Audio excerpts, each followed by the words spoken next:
gara oduu bahartii birootitti sin dabarsa.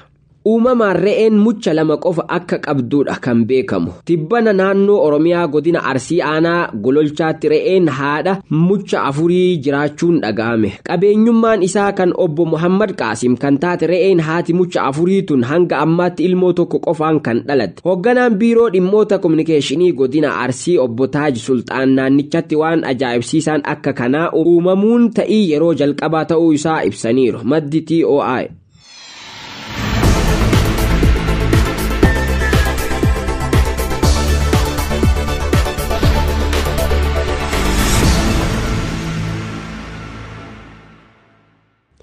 Naannoo Sumaalee godina Afdooritti haati tokko daa'imman 4 nagaan deesse jedhu. Haati kun daa'imman 4 nagaan kan deesse godina Afdoorii buufata fayyaa baha Immiyyeetti ta'uu himameera. Haati daa'imman kun yeroo ammaa kana nageenya gaarii irratti akka argamtu dhaabbanni raadiyoo fi televezyiinii naannoo Sumaalee gabaaseera.